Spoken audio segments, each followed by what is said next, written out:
welcome back. And we are moving into our final segment for today. We mentioned it earlier in the show. If you are looking for new job opportunities, then you definitely want to pay close attention. We're talking with representatives of Ready Call Center.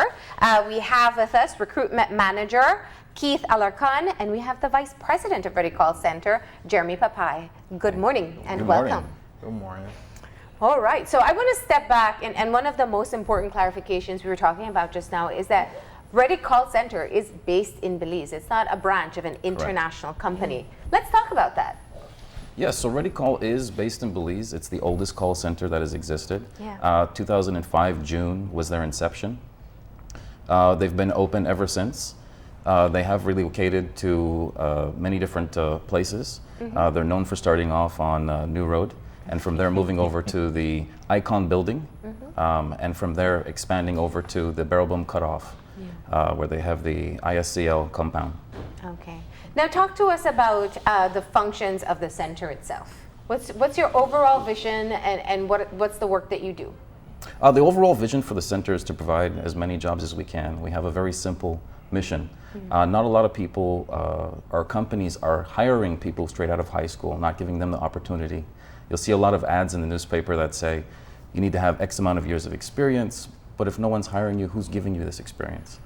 So the main mission that we have is to hire as many people as we can. We offer different services. We're omni-channel, which means that we do voice, we do chat, we do email services as well. That could be tech support, that could be sales, that could be just something as simple as customer service. We do it for some of the biggest companies in the world. Can I ask that, because it's a pet peeve of mine, question? Sure. Because when somebody goes to a call center and they start working, and let's say they come straight off of high school, is that an end of their educational campaign? And is that a concern? Not at all, actually. You'll see a lot of people, especially students, they will work the months of June to December or January, and they'll make enough money in savings that they can actually pay for their sixth form education. They do use it. A lot of people, even after graduating with their associates or bachelors in some cases, actually end up staying with us and making a career. Both Keith and myself actually made careers out of this. Right. And that's what I was going to ask, because the job opportunities that come out of call centers, I think a lot of people always assume that it's only entry level, but in fact you have managerial staff and supervisors. Talk to us about those opportunities as well. Well, I like to say, foremost, I like the fact that you asked about that, because a lot of people think it's just jumping on the phones and talking to customers over the phone, which is, that by itself requires a lot of skills as well, interaction skills, communication skills, etc. And we do make, it is an important thing to think about, because in terms of our staffing, we try to get people with the type of skills that know how to take care of people. We need people who are able to actually engage and drive performance, because performance is a huge deal in the call center business, right? And in terms of that, people do have the opportunity who have studied along that line of skill set in school. They spend their life doing their education based on business, management, etc. Those type of opportunities exist. Although the company many times hire from within, we are also open to hiring people from outside who are coming in for the first time, who have the skill set, who have perhaps the qualification in terms of academics, etc. So we are open to that, definitely. So tell us about how you first got started working there, and now as recruitment manager, encouraging other people to get on board. Well, basically, I started off in 2005, so I've been at the company more than 13 years. All right, so I started off in 2005. I was perhaps about 19 or 20 years old, and I've had the opportunity to grow from step to step. It's a matter of interest and taking some pride and a little bit of determination to grow, you know. I started off as an agent, a customer care representative. Once I started off there, I moved up very quickly to a floor supervisor, you would call it. Once you were exposed to that level of staffing, then you also had some opportunities that came with many different seminars from different companies around the world. So you got to learn, you got the chance to learn different leadership skills, different leadership styles, and all these different things, right? Eventually, I became a QA. Man, it's a lot. QA. I became a trainer. QA is quality assurance. Quality assurance, correct. I was a trainer. I became part of the specialty training group. Eventually, I found myself as a training manager, and then at Redicon, it's not just about who is this and who is that, but it's also playing the role that best suits you and helps the company, of course. So at times we have rotated positions. Currently I'm working as a recruitment manager, but that could change at any point in time, and I might need to go back and help in an area that needs help, you know. So it's also about versatility. I think another thing that answers your question perfectly is the fact that Ready Call Center prepares people. I would say call centers on a whole prepare people on a whole new level. I remember going to school when I attended business ethics class. All of these things were, a lot of these skills were taught, but they weren't a reality. They meant nothing, right? And going into this particular call center business, I've also really nurtured your abilities in terms of ability to talk, ability to really express yourself, to take care of people. You asked a question, and I think one of the answers to that question is that call center is also about taking care of people, really taking care of people, because people come looking for a job, and your job is to help them to perform and keep a job. People are looking for consistency, which is one of the things that Ready Call Center drives at. We try our best to give and let people understand that by coming here, there's consistency. All right. So, what's your current staff size? It's over 700 right now. We have plans to actually go to 1,000 by the end of the year. We're actually hiring 250 people in the next 90 days. Wow. 90 days. 90 days. Wow. What are the qualifications? They actually vary. We do have certain campaigns or certain things that we're doing where we require people to have very good English skills and of course high school. Some of the campaigns we have might require people to have sixth form education just because of the type of work that we're doing. For example, chat and email, it sounds really easy, and it actually is, but getting someone to type grammatically correct and in a warm, friendly customer service tone sometimes is a little bit challenging. Of course, we do provide training. One of the aspects, just to add on to what Keith was saying to the question that you asked earlier, one of the aspects that I personally like for young people is it gives them exposure to what a company with 700 people, how it runs, how to manage it. It puts something with some value, some substance on the resume when they leave from there and they pursue other options, or if they stay and have it as a career. You also get to see how Fortune 500 companies, how they actually operate internally, how they deal with their customers, how they make changes from a marketing standpoint, how they adapt. So that's a exposure that's really hard to get from a local company. But there's also rapid growth. Now is the time to get into the industry. It's growing like crazy. There's room for promotions and everything of that nature. We are actually looking for supervisors as well for every class. These 250 people, they need supervisors. They need a manager. And we want that person to be Belizean, of course. We want to hire our Belizean people and give our youth a chance. The job as well is gender neutral, and you can be any age as long as you're over 18. Just a quick, sorry. I'm sorry. I was just going to add, I want to make some direct points, not that you asked that question. I wanted to say that we're not going there only by academics. We're not only saying that if you have a high school diploma or associate's degree. We're also saying that if you have the qualities that we need, which one of them mainly is the communication skills. Also, some people may have worked at other centers before and they have had the exposure whereby they had the chance to learn good communication skills. We're also open to that. So let's say, for example, you only have a diploma, high school diploma, but you have had some experience before. We're definitely going to work with that. We also have some campaigns that are open to no experience. So you never had experience, but you have what it takes to at least try and start, right? And I want to make that clear because I don't want people to feel that we're only looking for academics, because that's not true. You spoke about the other call centers, and there must be some benefit from being one of the oldest, one of the first. What distinguishes your company, Ready Call Center, from any other call center in Belize? I think what establishes us is our longevity, our proven longevity, the diversity. We had a lot of growing pains, as every new venture in Belize is, or every new business, especially that you create, because essentially we created call centers, per se, not to brag, but we did. But there was a lot of lessons learned, and there's a lot of relationships that we have, especially with the international community, that I think puts us, we're kind of, everybody refers to the call centers, no matter what name they are, as a Ready Call. Yeah. I had a business down south that was a call center, and everyone that applied called it Ready Call as well too. Yeah. I just gave up and said, "Yep, Yeah, it's Ready we're Call." a Ready Call. Yeah, we're a Ready Call. And that's what you said at your interview that makes you have this job in Belize. Yeah, pretty much.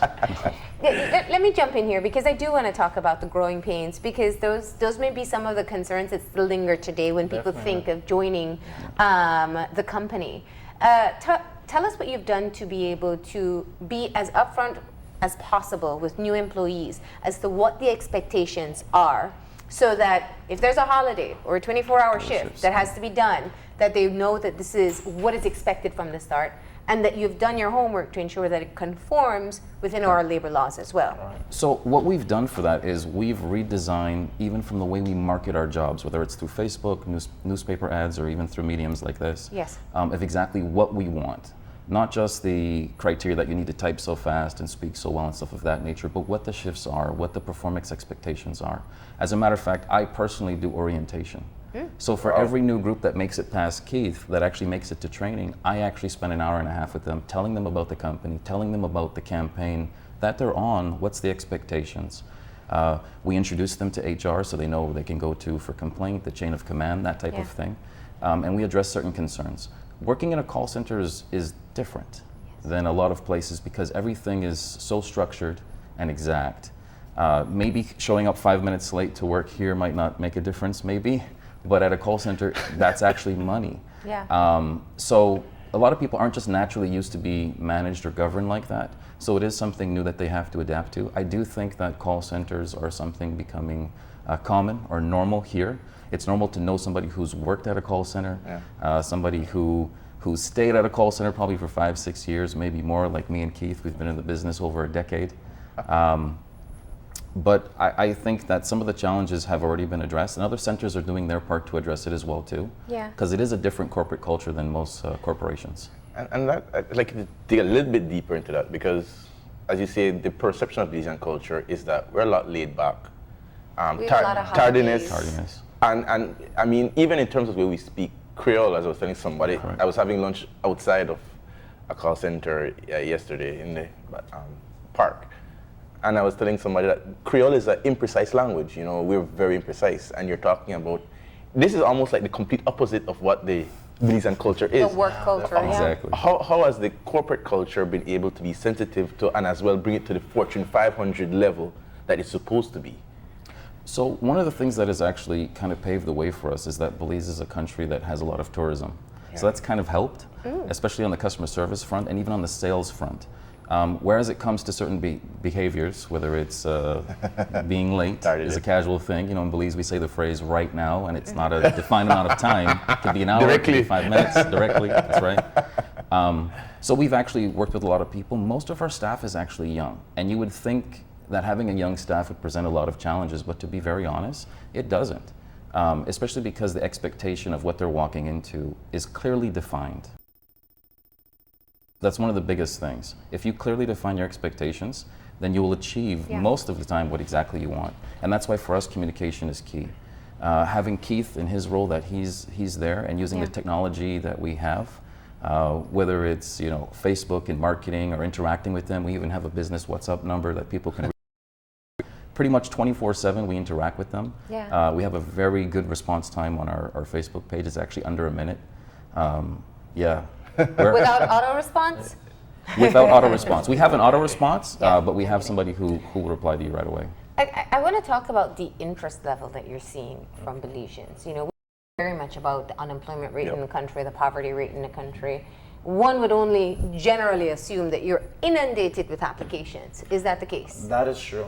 To be honest, and this is a passion of mine personally, not just working at the call center, but I have a passion for helping out people and trying to make a difference among our young people. And so what I noticed is that I have to be balanced in terms of, man, I'm sorry for this person, but I have my objectives that I need to meet on a daily basis. And yes, we are bombarded with an amount of applications. Sometimes I'm in interviews, let's say starting 8 in the morning, straight through until 5, and I have to find time to have lunch.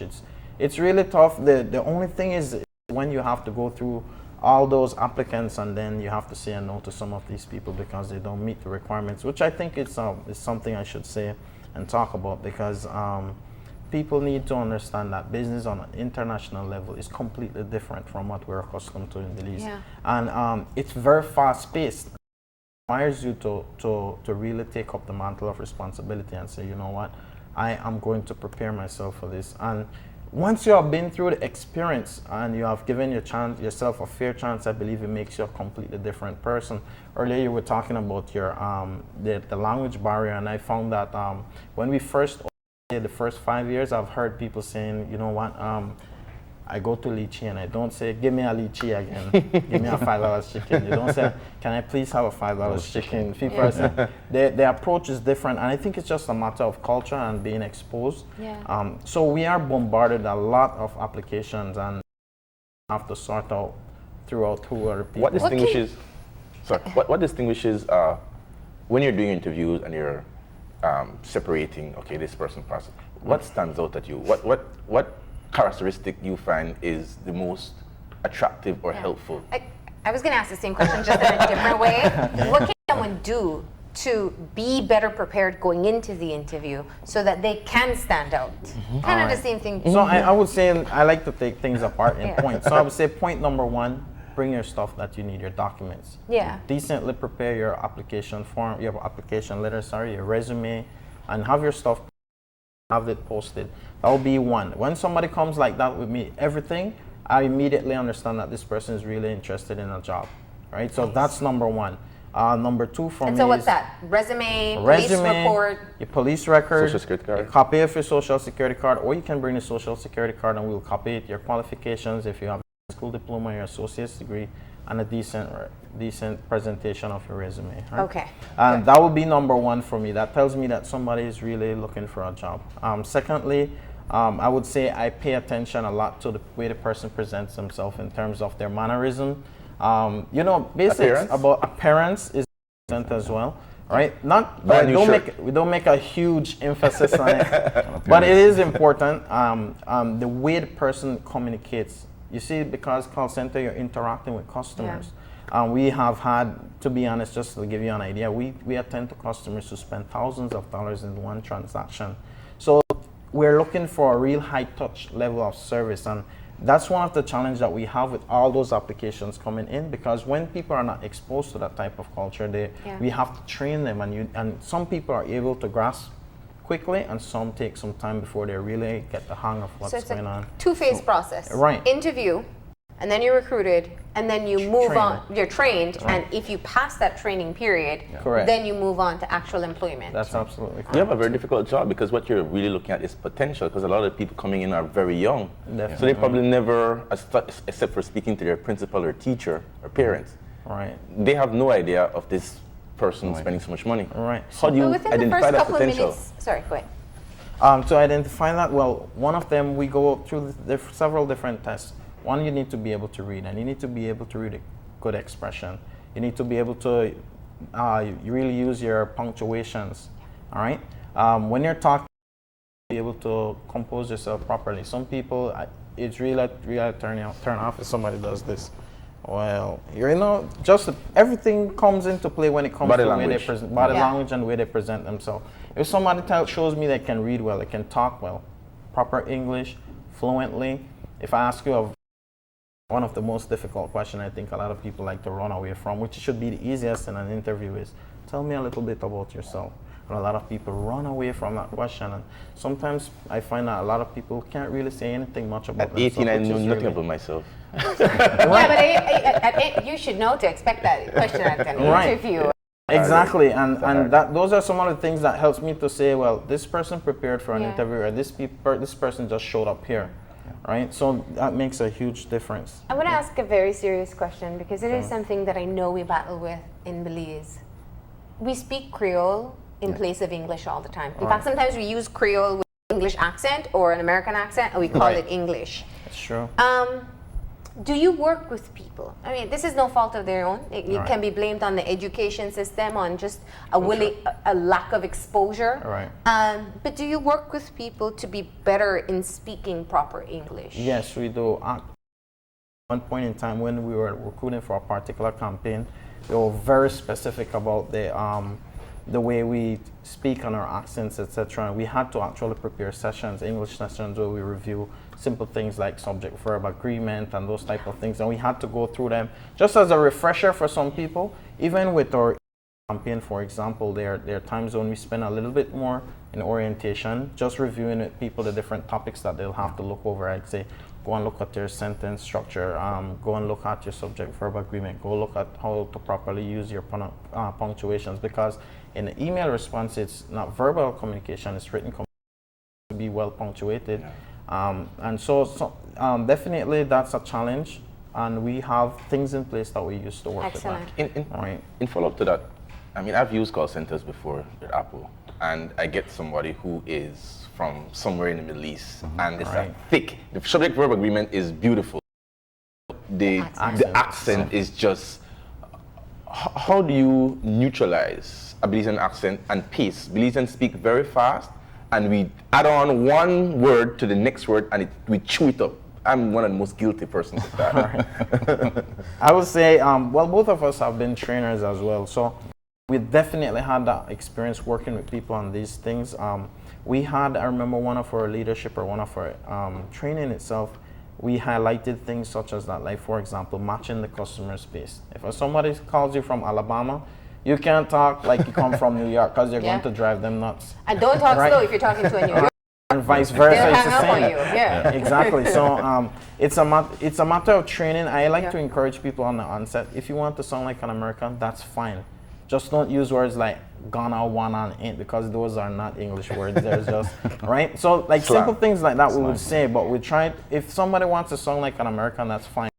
That's fine, as long as they keep it grammatically correct. It's more the English that matters rather than the accent. Because you see, sounds exciting. Can I? It's like voice acting, actually. It is. It is actually, and most people don't realize you can change your voice to what you want if you're trained to do it properly.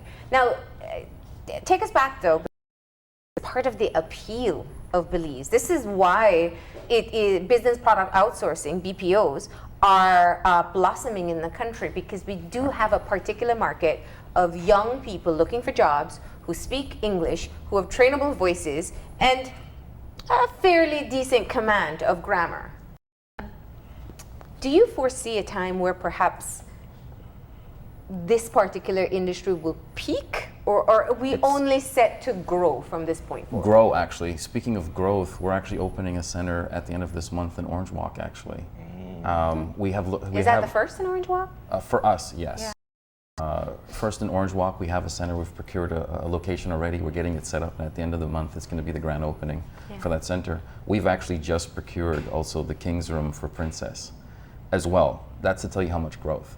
Now, when you look at the statistics, of course, of how many people in Belize, you look at the unemployment rate and you look at the age and the education, there is literally almost an unlimited amount of resources we can tap from. Every year we have several thousand graduates from high school and from sixth form that we can pick from. I believe that the call center industry is a perfect choice, especially if you're going through that transition. A lot of people go straight out of high school, studying things, and then by the time they graduate, that market for that particular study doesn't exist. And some of them just go into it because, well, I'm good at science, so I studied science, or I like math, so I did math. They're not necessarily thinking along the lines of a career, they're thinking along the lines of, well, I like this, so I'm going to. Sometimes the break in between going straight from high school to sixth form is necessary for them to be more successful from a career standpoint. When I was younger, everybody took accounting. But you can count on one hand at the biggest companies how many accountants are there. But then, you need managers, presidents, vice presidents, so forth, trainers, recruiters, stuff of that nature. And how are the customers' satisfaction? And not the customers that your sales agents are talking to, but usually it's large companies that outsource specific, whether it's sales, marketing, customer service, to a company like ReadyCall to be able to talk directly to their clients. How satisfied are you? Very satisfied. It's an honor and it's a privilege to do it for some of the biggest companies. There's a couple names I can throw around. There's some other names that we have in the pipeline. For example, AT&T. You can't get bigger than AT&T when it comes to phone companies. It could be clothing brands. It could be like Lucky Jeans is somebody that we have. PetSmart. We have GNC lined up to help us. Aeropastel as well. Michaels. We also have other services that we provide. You can call, 1-800 locksmith number in the States, and you'll probably get somebody from Belize who's assisting you when you lose your keys. I could tell you one testimony from one of our customers talking to one of their VP.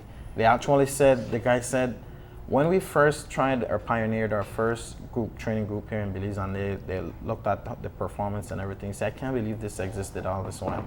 He was saying that because a lot of companies in the U.S. outsource to other countries with all these heavy accents and so like forth. India was Right. for a time. Definitely. And one of the things that he mentioned is that when he came to visit, he couldn't believe how much we assimilate from the U.S. in terms of our dress code, or the pop culture and everything. And We he know was the culture. he was definitely amazed to hear that. We even had people who have worked in the U.S. for so they're very familiar, and they were very amazed at that. So I think that's definitely one of the good things about Belize as a call center place. And he expressed definitely that they loved the performance. Right. So just to add a little bit, the way the call center business works, and I think a lot of the general population might not know this, is it is globalization. That's what it is. We're competing on an international level. We're not competing with the call center down the street. We're competing with people in India or China or the Philippines or in Latin America somewhere. You staying open, you growing, that's what determines who's the best. If you're growing, you're the best. And of course, we're growing. So we are doing a wonderful job. We have many years of expertise at it. Yeah. But I think that speaks for itself, the volume. Let's take it back to the standout point you've made so far. You're looking at 200 plus jobs in the next new 90 jobs days. in the next 90 days. That's So right. we're actively recruiting. That's what you're saying. Definitely, Yeah. definitely. In fact, right about now, and it's really tough because we could say 200 now, and recently we got a message saying that we need 30 more people before October is finished on top of our 200. Yeah, So just got before that email. October is finished, I literally have to produce a group of people campaign in just about 29 days. So and they have to be qualified. We need to make So sure to that select them, train them, and have them ready to that's start. right. That's right. Okay. You guys have told us a lot. I'm sold. But one of the things you haven't spoken about yet is in terms of the salaries are like. I know you guys say it's a range Right. of entry level to whatever, but give me an idea of how much. All right. I would say part of our new approach to business with our employees and trying to make them happy as possible includes, for example, your starting point as an agent would be like $6 per hour. That's for like entry level, right? And you can quickly move up from that if you display good skills and good growth. So for the month, that would be like 6. It depends on how much hours would you work for the month. That's another factor. It depends on how much hours you work for the client. Like say, for example, we might have one particular campaign that works like 35 hours, but they will have a higher pay rate in terms of hourly rate to make sure that they're making the type of money that Or makes commission. them pleased. Yeah. As well, too. Right. But I don't want to be stuck at $6 per hour. You can have a maximum growth of $8-9 per hour. It all depends on the level that you are and which particular campaign you work for, type of skill set we're looking for. We also have staff that are making much more money than that because they have grown with us and they have really displayed that ability to adapt and to grow with the company. So it all depends. So if you're doing a sales job, you can make commission as well? Yes, Of course, we do have sales campaigns where we pay really decent commission. Yeah. There is a lot of people that this helps out, especially with the 35-hour shift. With the example he was giving, it gives people to be single moms and still attend to their kids. Their kids are coming out of school; definitely. they're already off of work. Or by the time their kid is arriving at school, they're just starting their shift. So it works out perfect for them. We do have shifts that go into the night as well. We stay open 24/7. You could drive past on any day, even a holiday, and we're open. Yeah. All right. So how do people get in touch if they're interested in applying?